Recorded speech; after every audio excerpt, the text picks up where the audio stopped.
अजय नरेश, जिस तरीके से अब हाल फिलहाल में उन्होंने बीजेपी को ज्वाइन किया है, और तो पहले तो सर आपका बहुत बहुत स्वागत हमारे चैनल पे। धन्यवाद। मुलायम सिंह जी की बहू इधर रह सकती हैं तो हम इधर कहीं नहीं रह सकते हैं, ये कौन सी बात है। जी। तो ये है। विचारधारा की आपस में लड़ाई है। लड़ाई नहीं हाँ। है, लड़ाई नहीं है, उसको लड़ाई नहीं कह सकते हैं। हाँ, अपना जो है जिसको जहाँ दिख रहा है वहाँ अपना लगे में विचारधारा से। क्या बात, कौन सी बात आपको प्रभावित कर गई मोदी जी की, आपने बीजेपी को ज्वाइन कर लिया? राष्ट्र निर्माण की बात जी। इनकी जितनी भी भारतीय जनता पार्टी की योजनाएं हैं सब अंत्योदय से प्रभावित होकर के रहती हैं। जो भी कल्याणकारी योजनाएं हैं, आप देखिए, जो लाइन में कतार में खड़ा हुआ व्यक्ति है, लास्ट में जो है वहाँ तक उनकी योजनाओं का लाभ पहुँचता है, बिना जाति भेद के, बिना किसी धार्मिक भेद के, एकदम समभाव के तरीके से होता है। ये दो चीज़। तीसरा, भारत को विश्व गुरु बनाने की परिकल्पना पे वो काम कर रहे हैं। चौथा, आप मान के चलिए कि भारत को स्वावलंबी बनाना। और आप देखते होंगे कि एक समय ऐसा था कि छोटे छोटे पिद्दी देश भी जो है भारत को आंखें दिखा देते थे। अब दिखा के दिखाएं, अब आंखें दिखाएं। अब ईंट का जवाब पत्थर से दिया जाता है, सर्जिकल स्ट्राइक होती है, एयर स्ट्राइक होती है। ये हो गया, ये राष्ट्रीय भावनाएं हैं जी। धारा 370 कितने वर्षों तक जो है एकदम गुलामी का गुद्धों तक था। मतलब आप समझिए, संविधान वहाँ लागू नहीं होता था। बाबा साहब भीमराव अंबेडकर द्वारा निर्मित संविधान वहाँ लागू नहीं होता था। सवर्णों के साथ न्याय नहीं होता था, महिलाओं के साथ न्याय नहीं होता था।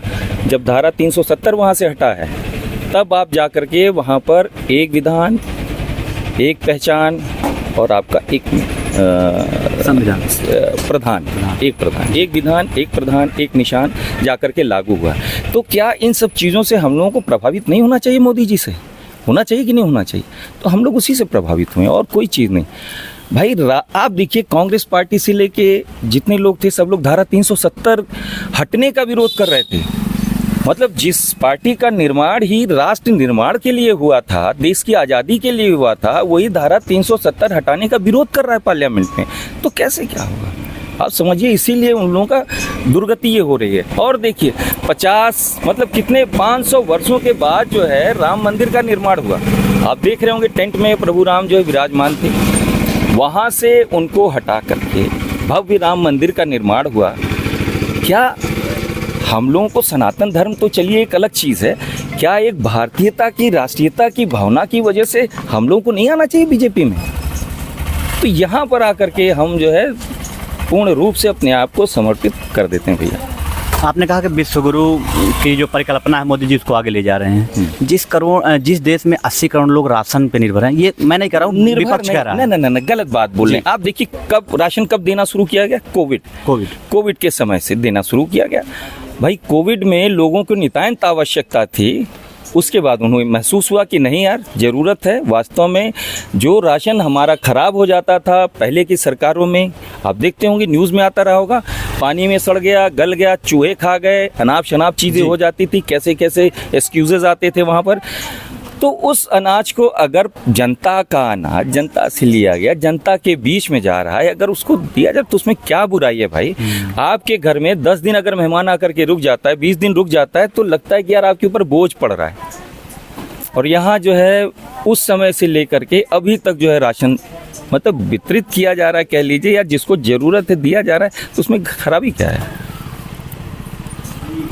कितनी सीटें, जिस तरीके से यूपी में 400 पार तो बीजेपी कह ही रही है, यूपी में कितनी सीटें आ रही हैं? भाई अभी माननीय राजनाथ सिंह जी आए थे रैली में, वो बोल करके गए, हम लोग कितना बोले थे? वो 80 बोल रहे थे, 75 सीटें बोल रहे थे। हम लोग तो उसी पे भाई, जो हमारा नेता बोलेगा हम लोग लगे हैं उस पर। क्योंकि उत्तर प्रदेश में जो निकल गया तो वो प्रधानमंत्री तो बन ही गया। जिस तरीके से उत्तर प्रदेश की रास्ता तो प्रधानमंत्री, उत्तर प्रदेश का जितने प्रधानमंत्री हुए हैं, अगर सीट उनकी आ गई उत्तर प्रदेश में बढ़िया, वो प्रधानमंत्री तो बनेंगे। तो आपको लग रहा है कि तीसरी बार प्रधानमंत्री बन रहे हैं मोदी जी? बिल्कुल बनना चाहिए। जनता को उनको आशीर्वाद देना चाहिए। मैं तो ये कहता हूँ कि राष्ट्र के निर्माण के लिए करना चाहिए, विश्व गुरु बनाने के लिए करना चाहिए, स्वावलंबी भारतवर्ष के लिए करना चाहिए। बीजेपी कुछ नेता कह रहे हैं कि अगर 400 प्लस हो जाए, और वो गोविल भी उसमें थे, उन्होंने कहा कि हाँ परिवर्तन होना चाहिए संविधान में। क्या लग रहा है आपको? अरे ये सब अनाप शनाप चीजें। कभी अरुण गोविल का स्टेटमेंट सुनिए ना, कब कौन बोल दिया कि संविधान में परिवर्तन हो रहा है? कौन सा बीजेपी के नेता ने कह दिया संविधान में परिवर्तन होना चाहिए? भाई सुप्रीम कोर्ट ने SC/ST कानून को एकदम शिथिल कर दिया था, पार्लियामेंट में ला करके उन्होंने पारित कराया है।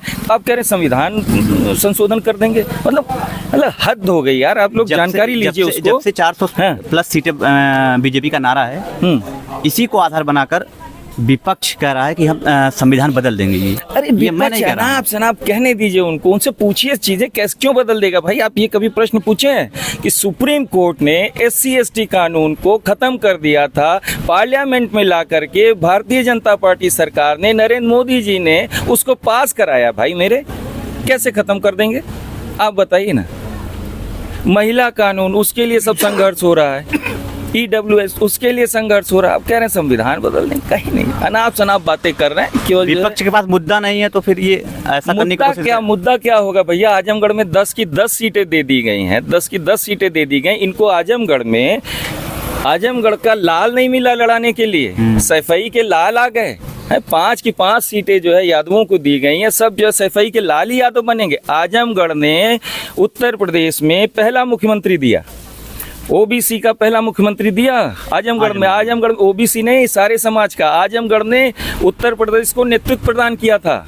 समझ लीजिए आप। अब सफाई की हम लोग गुलामी करेंगे क्या? आजमगढ़ में इतना दम नहीं है कि आजमगढ़ का बच्चा वहाँ पे दिल्ली में जाकर के आजमगढ़ की आवाज उठा सके। सफाई से आकर के आवाज उठवाएंगे।